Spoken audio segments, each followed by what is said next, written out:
Welcome to Seek Reality with Roberta Grimes. Joyous conversations about what the afterlife evidence and modern science combine to tell us is true about our one reality. You have nothing to fear. You are eternal and you are perfectly loved. Knowing the truth changes everything. Now, here's Roberta. Welcome to Seek Reality. I'm Roberta Grimes, and I'm so happy you're with us today.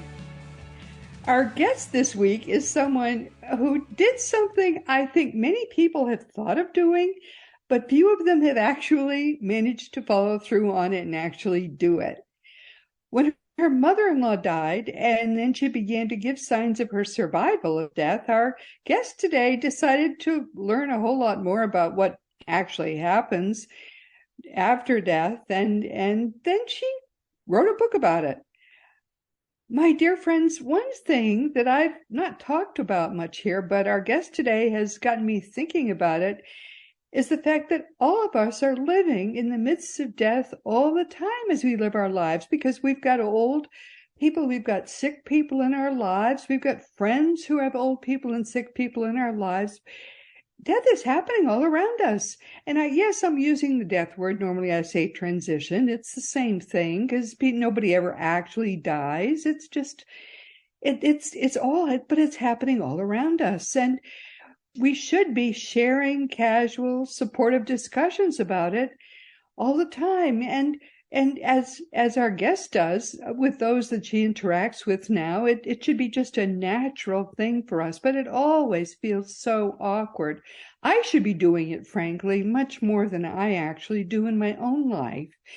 And I've never really talked about my life outside the afterlife community to you, which I should be doing because every week you're part of my life.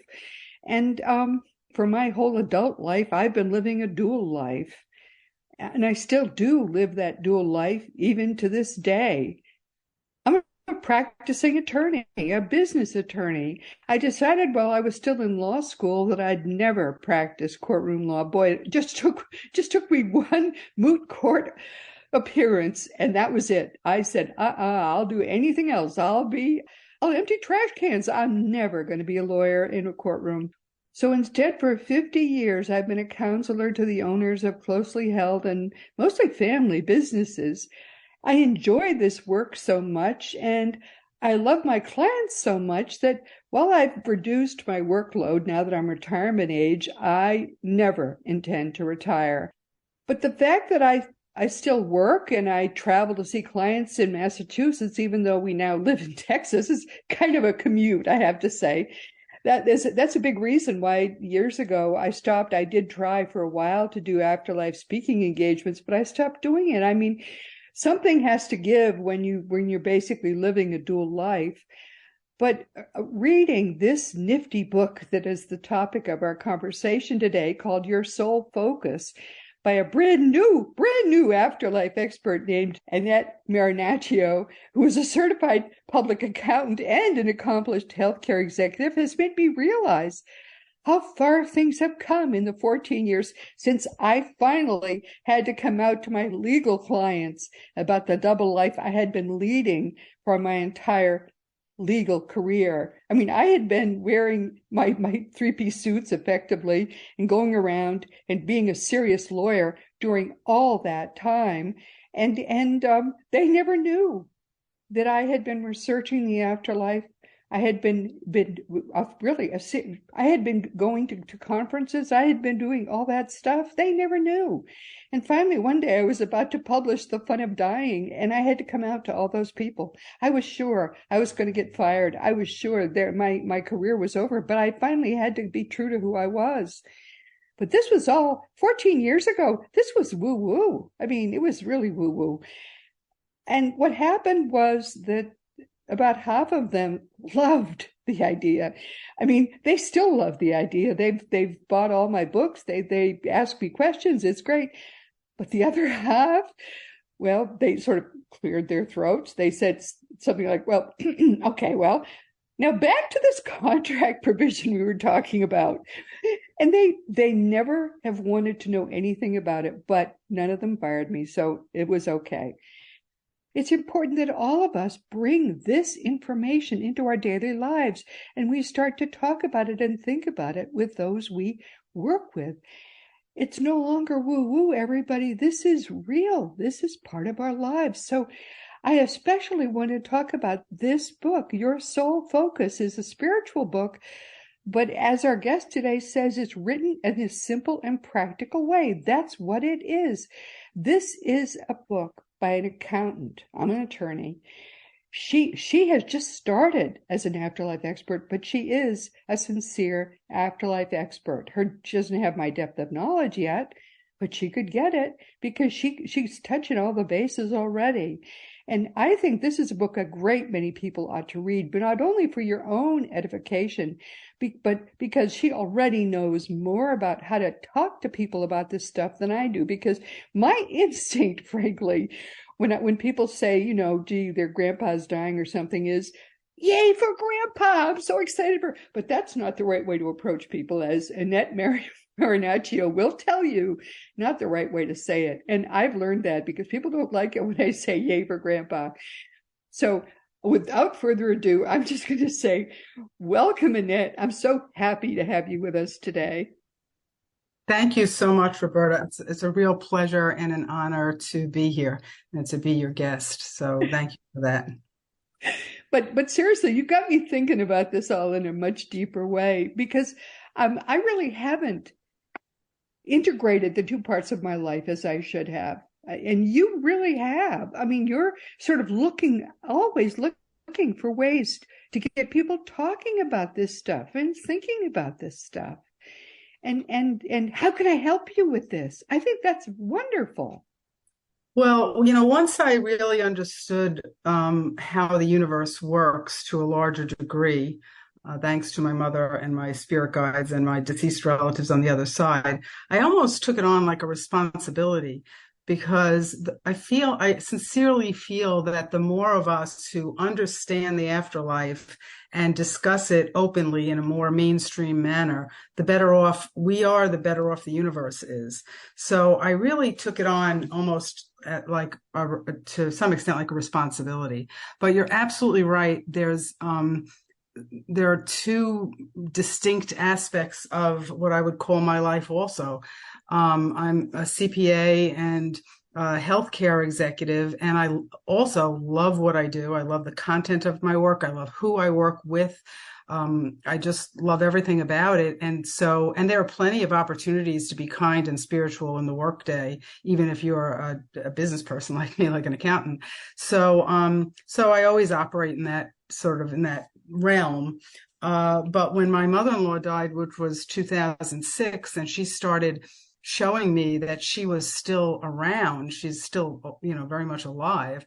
I was shocked. And again, it's not so much that I was skeptical, but I had not really thought about it too much. I was very busy, living my life, my family, my, community and my job. And, I did not really think about what are we here for and what happens after we die. I just hadn't thought about that. So, once my mother-in-law started, showing me from the other side that she was very much still a part of my life, that took me quite some time to digest. And I then spent 4 years researching, as you mentioned, all things metaphysical, all things afterlife. And once I got very involved in that, I could see that there is so much literature. There are so many people who live their life totally in the metaphysical realm. So unlike you and me, where we're in the business area of things, and we also have this afterlife interest, these people, many people, they make their living on metaphysical topics.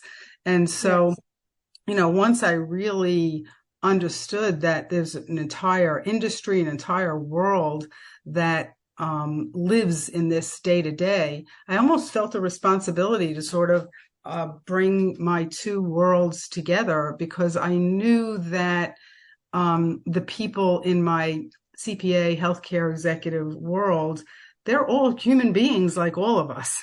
And it in many cases, like you said, maybe 50%, I probably had a higher percentage, 50%, I would say maybe 70% of the time, the information that I had learned distinctly benefited who I was speaking to.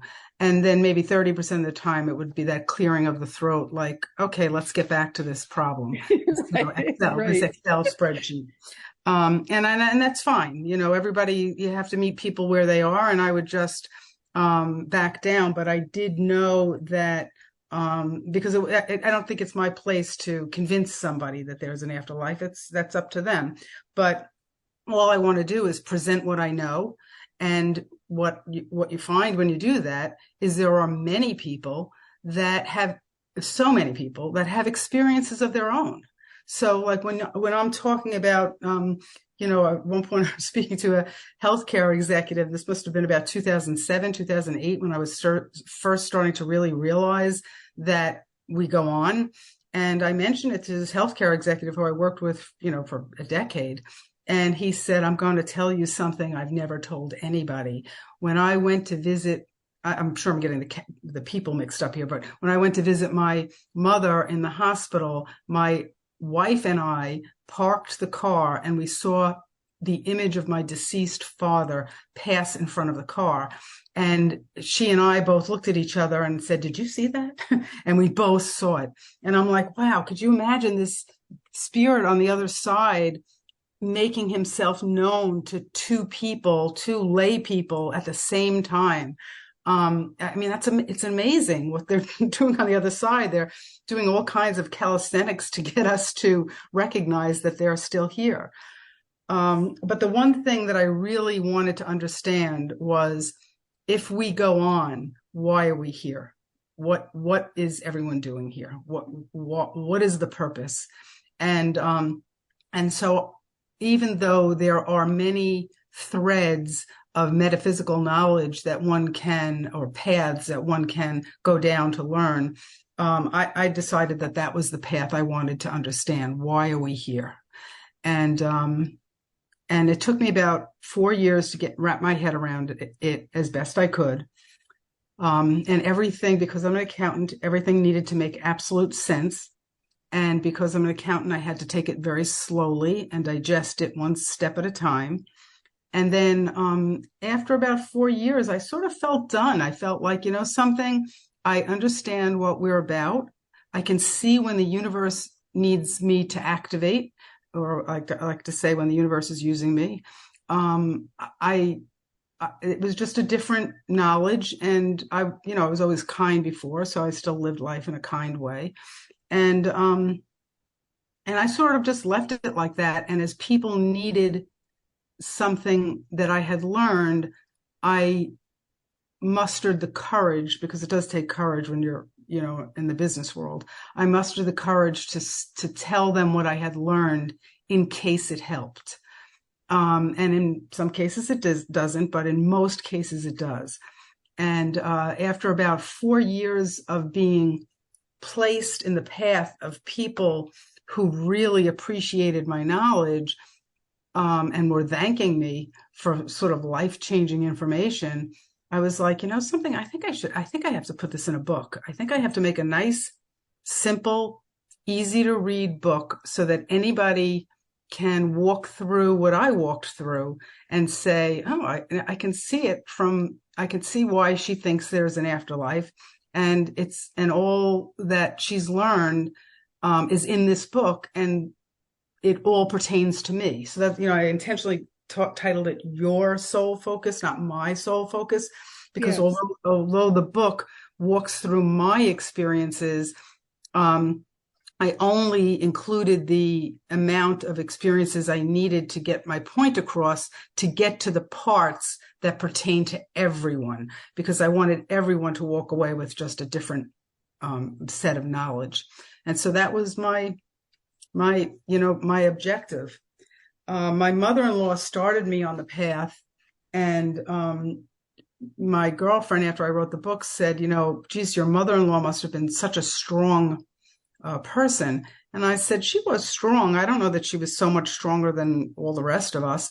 And then my girlfriend said, well, I think it's you, the two of you must have had an unbelievably close relationship.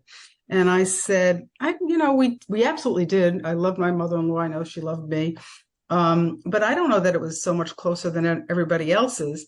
And then she said to me, well, why did she pick you to come through to explain all this to? And I was like, I don't know. And then about an hour later, my girlfriend came over to me and she goes, I know why. And I said, why? And she said, because she knew you'd write the book. And I was like, that's true. It's exactly what you said, Roberta. And everybody has these experiences, but not everybody, other than maybe an accountant, is going to sit and digest and dissect and digest and dissect and research and analyze to the point that it makes sense and then put a sensible book out on it. So that's why I think I understand now my mother-in-law and I had a soul pact, and I was meant to, It's the fact that you are for someone who'd write the book, but it's also the fact that because you are a professional, people believe it when they hear this just in your personal life, and the fact that when they read a book and it's from someone with your kind of profession, people believe this information, because that happens in my life as well, in my personal life. When I say this, and when I used to get, because I used to go from Unity Church to Unity Church and give talks all the time. I must have given talks in 50 Unity churches. For years, I was giving talks about the afterlife, say from 2010 to 2016 or 2017. I gave so many talks, but they'd take it from an attorney. You did this research. Well, attorneys are researchers. Attorneys, take life seriously. They do serious things. And so people would believe it. That's true. That's why they took it from you more seriously than they would take it from you if you had been a mom who happened to do this. That's true. I think, it's interesting because my profession is sort of bound by, certified public accountants are bound by a code of ethics. Right. And so are lawyers. Right. Right. And so that just lends credibility to what I went through. It's like, when you hear about it from somebody who is entrenched in the metaphysical world, who is very, I'll say, woo-woo, you sort of take it with a grain of salt, like, well, it applies to them, but they have a different, personality about it or whatever, but it wouldn't apply to me. But when an accountant or a lawyer says it, it sort of makes you pause and say, they have their own livelihood. There's no reason for them to make this up. And so maybe it's really true. I would even have people say it to me, that they came, I came this evening because you're a lawyer. You would, I don't think you would be saying these things if you really did not believe it was true. You're putting your reputation on the line. I mean, that was the kind of things people were saying these things to me all the time. Now, I have to say to you, I also think that coming out with this kind of information in the year 2023 is very different from coming out with this kind of information in the year 2010. The times are changing rapidly, and I love seeing that. Mm-hmm. The attitude of the world, of the United States especially, but even of the world at large, toward this information is far different. It is not woo-woo anymore. It really is much more mainstream. That's true. Don't you feel that way? Don't you see that?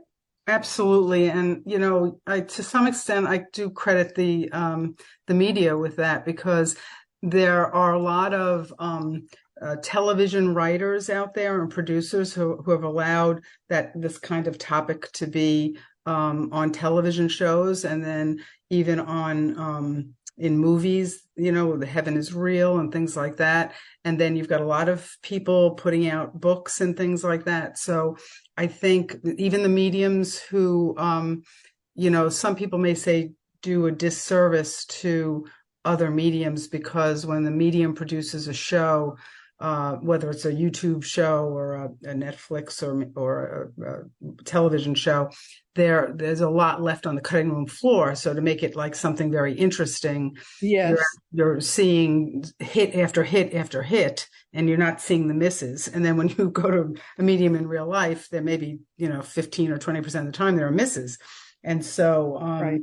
some people may say that does a disservice to the mediums, but at the end of the day, it's publicizing to the general public a skill set that was not publicized 10 years ago. So it was not really talked about, let alone on media outlets. So I think the media, the advent of computers, the internet has really accelerated that. And then you add to it the kind of introspective pandemic we all went through with COVID, that really rocks people to their core and shakes their day-to-day routine and reality. It allowed for people to do soul searching. So I think you're absolutely right. It's a little bit more mainstream now, certainly, than it was a decade ago. So all very, I think all very hopeful. But what I liked about your book was that I think you have a very good touch from the stories you told about the interactions you had with people. I think you have a very deft touch with people in how you let them take the lead in what they were ready to hear and in how they were ready to be helped. As opposed to me, I think I tend to be kind of overwhelming to people in how I want to help them. I think you gave, this is what I'm suggesting to people about this book, and I really think this is a good book for people to read who are interested in number one, in being reassured yourselves, because I thought some of the stories in it were great. If you're uneasy or unsure about the afterlife, I think that this book is a good one for you to read. But your soul focus also is a way to, if you might encounter people in your daily life too that you would like to be able to help with their own, if they have people who are dying or very sick in their own life, this is a great book to sort of give you a pattern for how you might be able to help people, because Annette has a very good touch with that. Thank you. I think part of it, with much more depth. I think that you're very adept at that. Give us an example. For example, tell some of those stories, or a story or two about someone says, "Gee, my father is sick." So how did you handle that?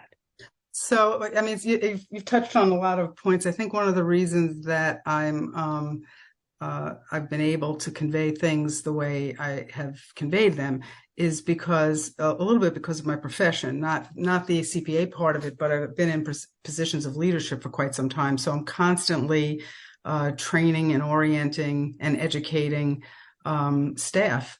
And so I'm always trying to think of different ways to get a point across to someone so that they can appreciate what their job entails.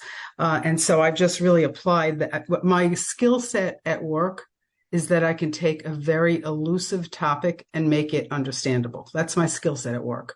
Like what I do is I manage a physician compensation and contracting department. It's so nuanced. It's full of regulations, and it's so difficult to get your head around. And I've gotten my head around it, and I am constantly conveying different aspects of it. And so I just did the same thing with the afterlife. I learned everything I could about it, and then I simplified it so that people can, appreciate it on a day-to-day basis. But you're right. The beginning part of the book is really about me understanding just that there is an afterlife. And that was a big thing for me, because I didn't really think about it before that. So it took me quite some time to accept that. But after I accepted it, I did a lot of research and a lot of experimentation. And so one of the stories that everybody could just sort of, work with today, just today, is that the afterlife, the souls that have left us are literally right outside our parameter, what we can see. They're an energy level right outside of us.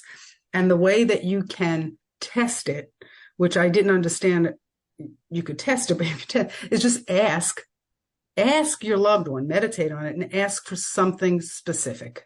That's it. Just ask for something specific. So I'll give an example. I played around when I was learning this initially. I played around with it a lot because I wanted to get that reassurance that they were still there. But now I know they're there. I know they're really right there. So I use the snow globe analogy first so you can see how I visualize them. The snow globe analogy is basically that you walk out on your porch on a snowy day. So everything is covered in beautiful white snow, the mailbox, the trees, and nobody's stepped foot on it yet. So as far as your eye can see, there's just beautiful untouched snow, and you're standing out there and it's an absolute beautiful scene. And then if you picture at the very edge of what you can see, an acrylic dome is over all of you, so, the entire landscape. So you're in a snow globe, and your loved ones are really right on the other side of that snow globe. They see everything we do. They see our day to day. So that snow globe analogy is a good way to think of how they're there. They are right there. So when I was initially understanding this, I was experimenting with asking my mother-in-law, my uncle, all of them for specific signs. But I'll give you a very recent one that I asked just about, I think it was 2 weeks ago. Usually if you ask for a specific sign and meditate on it, they will typically show it to you within about 2 weeks. I mean, it's actually like a science. And if they're not showing it to you, it's going to be one of pretty much two reasons. Number one, they really are showing it to you, but you didn't pick up that they're showing it to you because maybe you're thinking of it in a different way than they're showing it to you. So in other words, maybe you're thinking of, I'm making this up, you're thinking of a telephone and instead they're showing you the word telephone, So it's either that or they've determined that it will interfere with your life's path. If you get too preoccupied with the other side, then you're not going to finish your purpose here. So if they feel that you're getting too distracted with your soul's purpose here and your path, they're not going to give in to showing you these signs. But having said that, the majority of time, they're going to be able to show you the signs. So just a couple of weeks ago, I was reminded of, the fact that they can show me signs. So I decided both of my parents died 2 weeks apart a year ago. Both of them. They were in-home hospice, my sister and I caring for them. Very, very, very intense. So now we're at the 1 year mark. So I decided, okay, I'm going to have my mother, my father, and my mother-in-law each show me something. So 2 weeks ago, I asked for my mother to show me a peacock, my father to show me a white swan, and my mother-in-law to show me a monarch butterfly. So those were my three signs. I meditated on them. Within a day, my father showed me the swan. I basically was watching a show, and there was an actor. It was an old show, and there was an actor on it, and he starts talking about a white swan. And so I'm like, oh, there's my white swan. It wasn't a swan. I didn't see the swan. I heard the actor saying what it was a white swan. So I knew that was my father.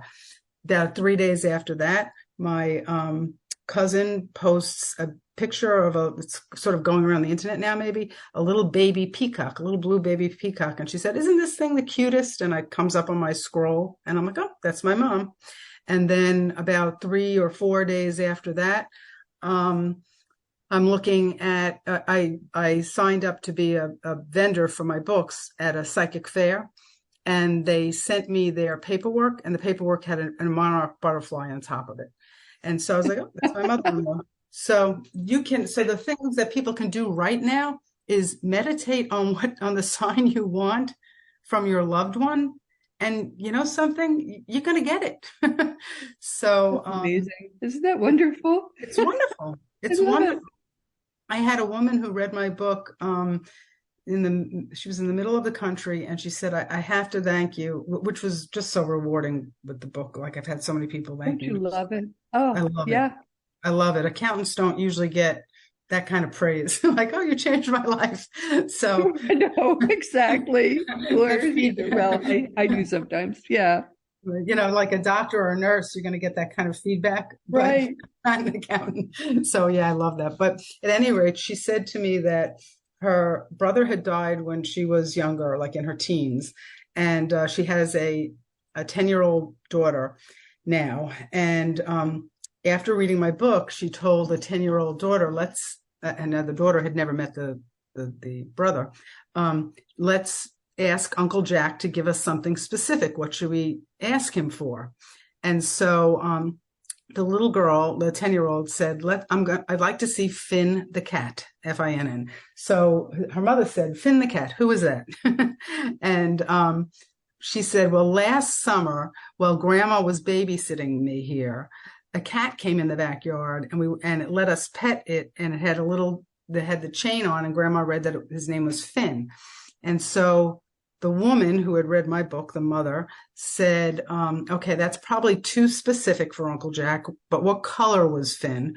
And the little girl said orange. And so she said, why don't we just ask Uncle Jack to send us an orange cat?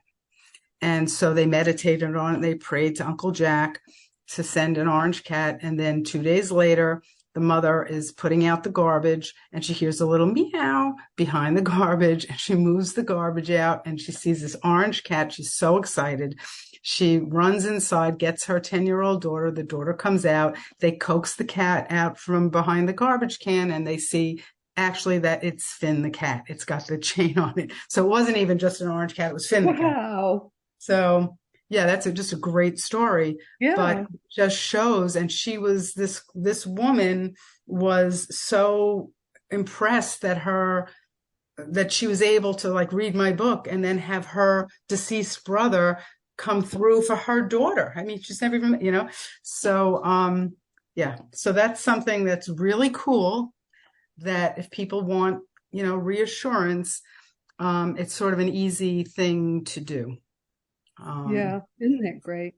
Yeah, yes, it's really great. And people don't understand how many times that our loved ones will give us signs, but it's even better if you give them a focus on the kind of sign to give. Yes. Because otherwise they're just trying to give us, you know, pennies, dimes, whatever they can that they hope you'll notice, but they don't know what you're looking for. Right. So this is a great idea. Right. Tell them what you're looking for. It's even better. Yeah, right. And then again, like I'd say, although they will show you most of the time, I like to say the out, because I don't want people to say, oh, I didn't get it, so maybe my loved one doesn't love me. It's not that. Your loved one loves you and is absolutely right there, like not far, right there. But at the end of the day, if they feel it's going to interfere with your path or your journey, souls are very, very polite. They're not going to give you something that's going to interfere with your purpose. And so my analogy with that is, because everybody can relate to this, is we've all seen children melt down. So I'm making this story up, but let's say your son is 3 years old, or you see a child who's 3 years old, and he's desperately begging for a candy bar for breakfast, and he's crying and screaming, and you're like, I'm not going to give in and give him a candy bar for breakfast. And basically he's melting down, and you as his parent or his guardian or even just a bystander would look at this child melting down over the candy bar, and you would think to yourself, I feel badly, right? You have empathy. I feel badly that they're this upset about it, but you have a different perception. You know, as an adult, the candy bar means nothing. It means nothing. He might have a candy bar after lunch. He'll probably have 1,000 candy bars his whole life. He's going to grow up. He's going to fall in love. He's going to fall out of love. He may have kids one day. He's going to get a job, hopefully. The candy bar means nothing. Right. And the other side is looking at us in the same way. Right, exactly. Desperately wanting signs from them or wanting to go back to the way we were with them. They have a different perception, and their perception is, I feel badly that you miss me this much, but it really is not that big a deal. Right. Perfectly said. Exactly right. Exactly right. Yeah. So, so that's what I've been able to do. I've sort of have all these little analogies that help people understand what I've learned, so that the hope is so that people feel better and live a more fulfilled life here, understanding that they're really never alone. You feel like you're alone, but you're really never alone. They're there trying to help us any way they can. One of the things I found so impressive about your book was how much you had learned in such a short time. I mean, I've spent 50 plus years doing this research, and you just zapped right through it and put it all together and drew all the right conclusions. So you did a good job. You really did. Thank you so much. In that 4 years, I was, I dare say obsessed, but right, you were. But all my discretionary time, all of it was spent on the afterlife. I mean, I don't understand, how could my mother-in-law still be here? And if she's still here, like, what the heck is going on? So I read, I can't even believe I wrote a book, because I don't even like to read books that much. I'm a numbers person, so I'm not like words and things like that. I love Excel spreadsheets and, that kind of thing. So I don't like to even read that much except for like articles. But during that 4 years, I read everything I could get my hands on, articles, books. I talked to hundreds of people, because once you start talking to people, and this one has a story and that one has a story, and this one, you're like, wait a minute, you guys all know this already? Like, you all know that you're getting signs? Like, it's common knowledge. And it is, in a whole class of people, it's common knowledge. But the thing is, it's a whole new world. So you put it together correctly. That's hard to do. You really did a good job of research, I have to say. Thank you. It's a very good big gift. Yeah, thank you. Thank you so much. It was interesting because I knew what I had would help people. And of course, what I put in the book was just a fraction of what I went through, because, you don't need it all. I just needed to put in the book what needed to be in there to get the points across. But I was daunted. The possibility of writing a book was daunting to me, because I'm not a writer, and I don't even like reading that much. So, but what's interesting is, in January of 2020, having nothing to do with COVID, I had been haunted for the last 2 or 3 years, thinking, I've got to get this into some digestible format. It just would be so helpful to people. So I just knew that I wanted to do it, but hadn't gotten around to it. And then January of 2020, the way the algorithms work, I'm like sitting on my couch, and an interview comes up with Justin Bieber, of all people, like this nice young singer kind of person. And I'm like, if I'm being kind to myself, a middle-aged woman. But he comes up on my feed, and, and he basically says that he's turned his life around. He was so young, even at the time, but he said he turned his life around when he started realizing that his focus should be on helping others and caring for others and other people, and not himself. And that resonated with me, because I knew that if I could get this book out, it would help people. And so I was just like, I have to think of the good it will do, and not focus on the hassle it is for me to write it, So that's what I focused on. And after I finally was done, was done with it and got it out there, like maybe, I don't know, 3 weeks after I put it out there, the power of social media, a woman from Seattle, Washington, or the other side of the country, I'm in New York, emailed me and she said, I just want to thank you for your book. My son died 3 years ago. He was 23 years old, and I've been struggling with it. And I've never thought of his death in the way that you portrayed death. And so I want to thank you because you've helped me a lot. And I was like, oh, I'm done. I'm done. I helped somebody. Isn't that the truth? Yeah. Each time you get one of those emails, you say, now I know why I was born. Yeah. That's the beauty. People who write those emails don't understand that each time you receive one of those emails, now you know why you were born. Now you know why you wrote the book. Now you know why. I've had that feeling every single day. Now I know why. Right. That's the gift that people give us. Right Yes. back again. It's a beautiful thing. Oh, Annette, this has been so much fun. I'm so sorry. Yes. Yeah. We've come to the end of our time. I wish we could do this. We'll do this again because Sure. I would like to Sure. get Anytime. more exposure for your book. Thank Your you. Soul Focus is a very good book. If you are unsure about whether you survived death, you definitely should read this book because it's a short course, and yes, of course you do.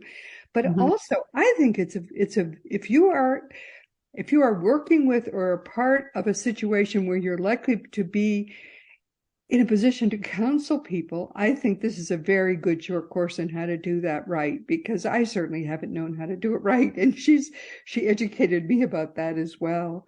Thank you. Annette Marinaccio, she's very good at these things, I have to say. Thank you so much, Annette, for being here. Thank you so much for having me, Roberta. It's been such a pleasure. Thank you. And we'll have her back again, I must say, everybody. So unfortunately, however, we've come to the end of our time. This has been Seek Reality with Roberta Grimes. I'm so glad you could be here with us. And please never forget that you are a powerful, eternal being. You never began, you never will end. And when you understand that, when you really get it, it changes everything in your life for the better. And next week, our guest will be our wonderful friend, Peter Wright. He's going to be with us for the 16th time. He's just like a habit here. Peter is a favorite because he talks about some things that many of us hate to think about. I certainly do. And he makes them not scary. And next week, we're going to be talking about something that I really don't like to talk about. He's going to talk about possession by negative entities. He tells me that unfortunately, this is becoming more and more common, but he has methods for removing them that are easy. And he's going to talk about those, and he's going to give us some examples and tell us some stories. And as you know, whenever Peter is here, he makes all these scary things easy and fun, and he's going to tell us happy stories, and you aren't going to want to miss this. I certainly don't want to miss it. Please join us. And this week, our guest has been Annette Marinaccio. She is a healthcare executive and a CPA, and she's obviously another person who makes these things not scary. When her mother-in-law transitioned and began to communicate with the family, and especially with Annette, Annette had to find out what was going on, and she didn't believe in anything with regard to the afterlife. She was a numbers, as she says, she was a numbers person. But she did the research, and I don't believe she became such an expert in just 4 years, but she did. She wrote a book called Your Soul Focus. When I talk about Craig Hogan and me, that I tell people the difference is Craig knows everything I know, but he does it with footnotes. Well, she doesn't. She, like me, does not use footnotes. She wrote a very simple, straightforward book. You can read it. I read it basically in a long morning, and yet I got it all. And she says it's a spiritual book that's written in a practical way. Amen to that. It's a very useful book. And if you need to know these things, you got them right here. But I think it's even more important if you're likely to encounter people in your life that need this information, and you feel you're in a position to help them. I think this is a book for people who are helpers, because she'll teach you how to help people in a graceful way, which I've never been able to do. That's one thing that's a shortcoming for me, but Annette, frankly, is helping me to learn how to do that. She treats death the way she treats taxes, probably. It has to happen, and she holds people's hands through it and focuses on the happier lives for both you and your mom that are beyond the other side of it. It's a quick read. It's an easy read. It's a positive read. It's just the facts, but they're positive kind of facts. I think it's a wonderful book, to tell you the truth, and I really recommend it to everybody. And now, of course, it's time once again to mention that Seek Reality Online is your one-stop resource for all things afterlife. Just go to seekreality.com and start to learn for yourself that your own reality really is eternal. Learn the ultimate truth from Craig Hogan himself. He is the ultimate expert on all things afterlife.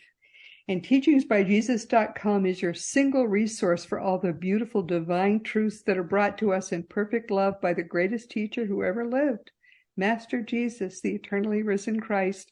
Now it really is Jesus' turn. It's about time, finally. Christianity, the religion, is dying, so the genuine teachings of Jesus can finally come alive. Teachingsbyjesus.com is the Lord's own entirely religion-free website, made by him, for him, in perfect love for you. And also, as I'm sure you know by now, my own books are Liberating Jesus, My Thomas, The Fun of Dying, The Fun of Staying in Touch, The Fun of Growing Forever, The Fun of Living Together, The Fun of Loving Jesus, Embracing the Christianity that Jesus taught. And for young children, there's The Fun of Meeting Jesus. All these books are available wherever books are sold, also on Amazon.com or on BarnesandNoble.com.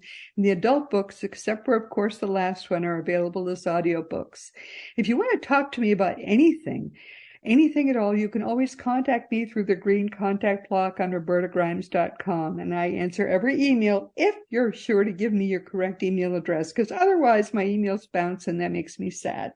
You don't want me to be sad, do you? So be sure you give me your right address. And meanwhile, this has been Seek Reality with Roberta Grimes. Please enjoy and make the most of this coming week in our one reality, always knowing that you are a powerful, eternal being, and you, most of all in the whole universe, you are infinitely loved. You've been listening to Seek Reality with Roberta Grimes. Roberta blogs and answers questions at robertagrimes.com. Join us every week as we explore what the afterlife evidence and modern science combine to tell us is true about the one reality we all share. Knowing the truth changes everything.